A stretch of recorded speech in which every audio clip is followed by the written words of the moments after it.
And the Hendrix estate were cool with allowing those to live, but they really went for this pop thing. And that's really just a version of, I think it's called Electric Ladyland, the album. Anyway, when they came with me and they said, do something with this, I said, it's perfect already. I said, do something with this, do a Eduardo thing with this. Well, it required me, because when I was a teenager, I smoked my pot, put my headset on, and stared at that album cover. So I'm like going, you're asking me to desecrate the most incredible photographic image of my life. And they said, we're paying you. I said, okay. So that's what I did. This is an artist by the name of Oscar Magdalena, who works principally on the computer. So his stuff it's a nice, I guess you call it a posterization, but to me it's just tweaking thought, right? Some of you graphic designers, you know how to posterize something and get the black minutes cooked. So he's great to work with, but I don't know, I'm not impressed. This is for the workshop people. I should have walked you through this one. See that sloppy pattern in there? That's the stencil. And that's me carding in gray and then pulling it. So in print to print, I got this effect. The background, same thing, carding and manipulating. So this is really a two-color print or two stencils manipulated. And if you look inside the face, that's all watercolor. I didn't want to get into making 3 or 4 stencils to get this volumetric face. I just thought I'll just slump it on my watercolors. And I was too lazy to cut another stencil, so I cut the shape out and just sprayed that in there.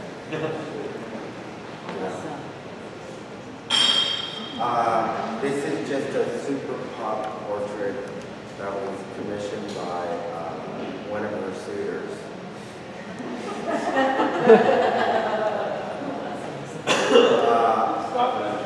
Yeah.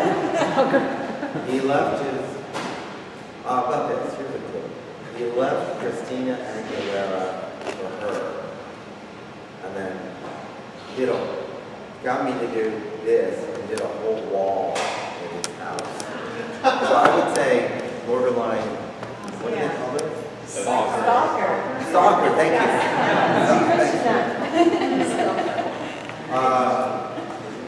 In 1995, I resisted for almost 10 years because the Frida phenomenon kicked in with that publication by that author up in San Francisco, the book, Big Thick Book, it's Frida, which made Frida blow up, and then Donna gave it a little kick by buying every Frida painting she could get her hands on and building up the market, which is now positioned Frida Kahlo is the most collected Mexican artist in the world, which is pretty awesome, correction of the record, which was cool.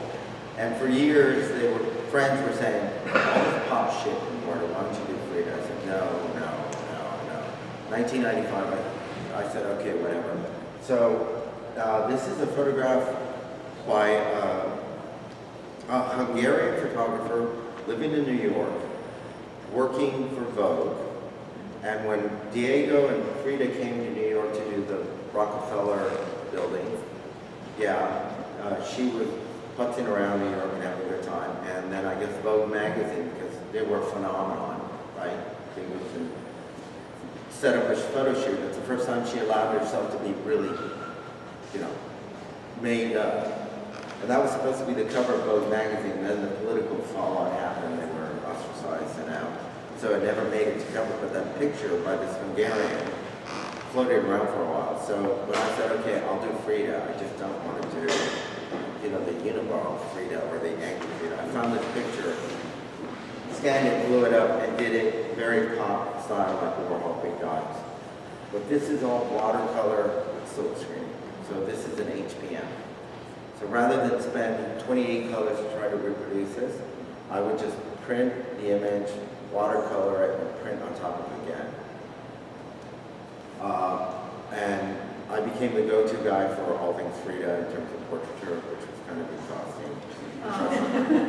And in 2002, I got a phone call, which I thought was a crank call, from Selma Hayek. And I said, yeah, right, Selma, click. Call back.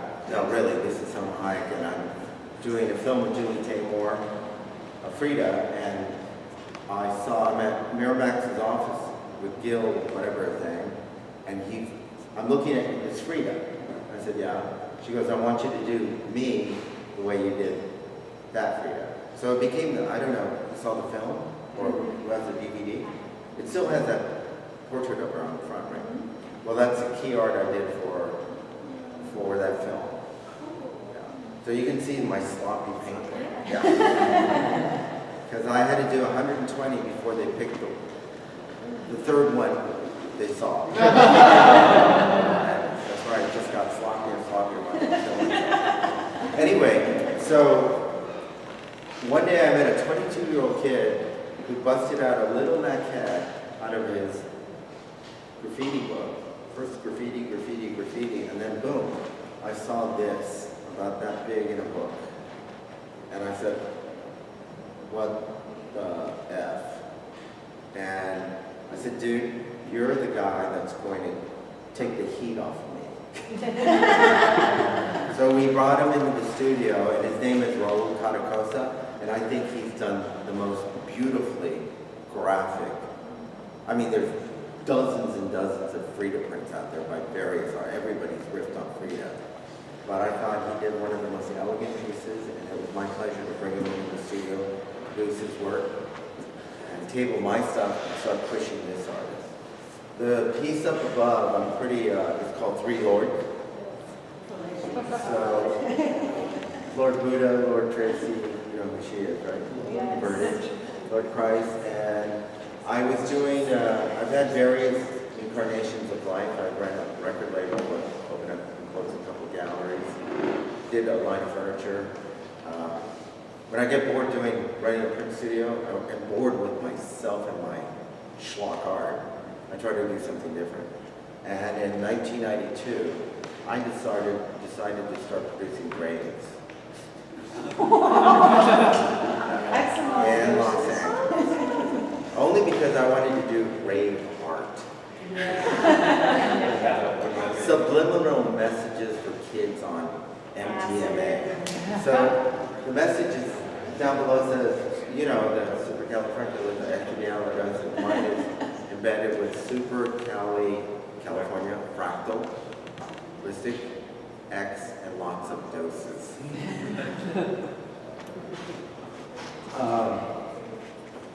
This is the stuff that is a continuation of the pop portraiture stuff that I do, but it's more directed to, you know, the female iconography that everybody is doing ad nauseum from Warhol. Once again, I'm just another guy lining it up, cranking out stuff, but I'm having fun with what I do. I kind of consider what I do deconstructing icons, and regarding like what is it, rights? Copyright? Yeah, I knew because I got a hold of her, and I said, and of course, you know, I don't know if you know, at the end of her days, she was denying everything about what she did with 50. Not very happy about anybody resurrecting her life, let alone that movie that came out. So when she said, I'm not interested, I'm going to go after you if you do. But she never did. So I said, look, I can change a couple things and you can't touch me, which is, and I did send her, I'm sure she probably tore them up. But I thought, okay, I'm going to send you half the edition, because it was very small. But anyway, I said I'm going to change the name from B-E-T-T-I-E and eliminate the I in the page, because that's the way she spells it. And I'm going to give you the way I want to spell your name. It was fun. Anyway, that's it. Amen. Any questions?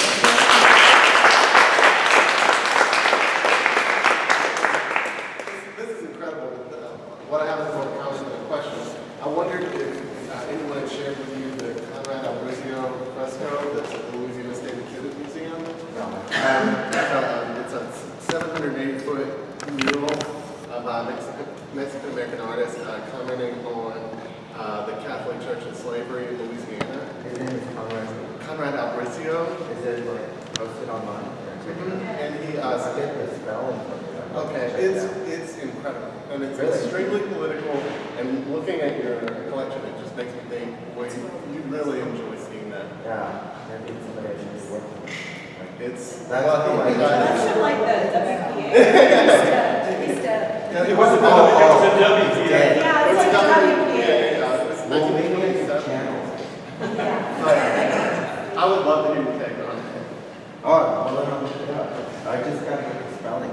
Why are prints signed in pencil and not ink? Because lead is traditionally used by, in most print forever because it's an inert material, so it'll never break down, unlike pen and drawing, like some of these Da Vinci drawings and whatever, if you notice how faded they are. Were done, I'm sure the ink was really dark when he drew them, but that is one of the most fleeting elements if you're going to draw or paint with is ink. And the most reliable one is, of course, either lead or charcoal. Yeah. So it's a tradition. So why on the watercolor did you choose to print on top of the painting? Like, is Oh, there- because it tracks everything. I print. That's what I'm interested in. Well, if you look at the final color, I actually print that first in almost like a light rust. Okay, So I can see the image, and then we watercolor. And I work up. Where's, say hello. Brittany has been with me, she's helping me in the workshop. We brought her in from Maryland. Micah, she's been with me since the age of 11 as my assistant in practice. Now is long distance artist herself, but she was my go-to girl for doing all the underpainting.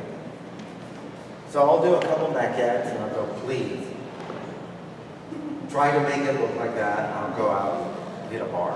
And then I'll come back and they're all done, and then put it through the press again, print the black, and then all the overpainting gets trapped again. It's a trick. See, sorry, I have tricks. Why icons? Why not something less shocking? Oh, because it pays the bills right now. I've, 35 years. it's rough. You don't want to hear my sad story. Jerry McLean. No, I have an enormous overhead because I take care of, well, at one point, about 4 months ago, we had to downsize, but I have about a staff of 7, 2 buildings, and gosh, there is no money in printmaking as a service, as a skill, which is tragic because it's really a craft. But people are not willing to pay more than, or what you're even worth. Like I said, it's irrational that Banksy 4-color print on rag paper cost $32 in production, knowing that as soon as it left the studio, well, initially it was $600, and then it kept going, because Applause is one of the most sought-after prints from the Los Angeles show. It got at the height of the market, it got up to $14,000 a print. So it's totally rational, the intrinsic cost of the goods. Let's talk about it as goods. It's a product. It costs $32 to produce that product. So we took that lead signature to just leap over and become a $14,000 item. You know what I'm saying? So going back to the production side, knowing that when I have to haggle with my clients on a bid and say, you know, I'd like to charge $35 a unit, they go, oh my God, Richard, it's not in my budget. I need this at 30. And I sort of, okay, we'll do it at 30. Because I know we'll get our 6 printer screws. I'll lose money doing the production. My 6 printer screws, I'll take one of those and flip it, and that would be my profit from a job I should have gotten paid for. Okay, does that make sense? So when I started my studio, it took me a year to realize I'm working for nothing. So I got to figure something out. So I started doing my own work to subsidize my print studio. And then I got tired of doing my work to subsidize my print studio, so I started inviting artists in. So I mentioned it a couple times. For 35 years, there's been about 1,500 artists that have been in our studio.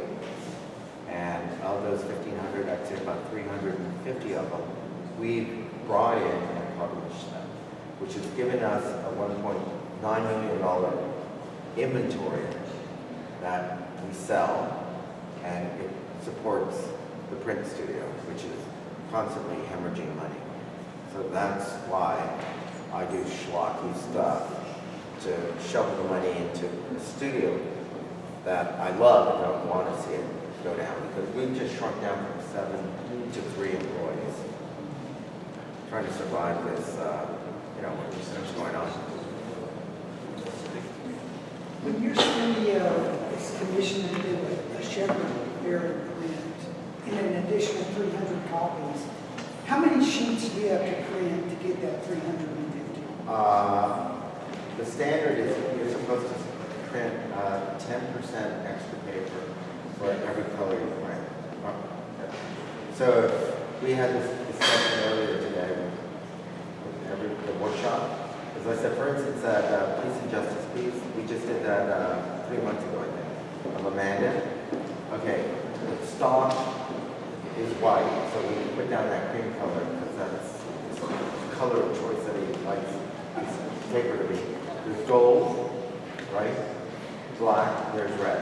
That's usually Shepherd's palette for production runs. And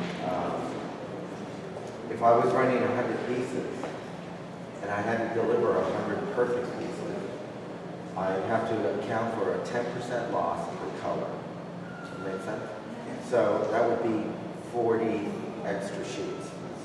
Everybody following me? Right? Our loss rate is 0.02. That I'm not bragging about. Yes, you should. Yeah, so that's, a testament to the people that work in my studio. They are on their shit, as they say on the street. Yeah. Yes, sir. I have a question. So a while back when the whole Banksy, explosion happened, I know some kids on the street, they started to emulate that style. And you couldn't tell at first, if it was a real Banksy or not. And I don't know, I want to get your thoughts on that versus, whether it's just trying to get attention, just to garner it, or maybe through what they've created, emulating his style, mimicking it, and creating social awareness. I think they're just emulating the style because they like it. And there's like 2 or 3 books already. Yeah. But you know what? If people keep doing that, they evolve into their own style. Yeah. As in the case of Deffer, Chaz's influenced a half a dozen artists that have evolved, mutated into their own style. Yeah. Luca is one, and Deffer is one. In that, there's in the magazine, there's a quote that you pop in and you'll see Gretna's work. You'll see Gretna's or Chaz's influence on Gretna. But I think they have to start that way. I mean, Gretna started following Chaz when he was 9 years old with his book, going up to pieces and copying it and then practicing, and then you start to mutate. Because at that point, you're really good at copying somebody's so what's that mean? A copy, right? And then they start altering, grading their own by evolving. So I think that happens in the same thing with artists that want to emulate anything. There's 2 or 3 artists already that are riffing on Shepherd's color palette that immediately said, oh, Shepherd Ferret. But Shepherd is getting a little bit more deconstructed because a lot of people believe they're too designed, right? And they may be prints and they may be selling for a lot of money, but some of them are just too composed, you know? We're done, right? The question about shoe size is 10 and a half. That was the My pleasure.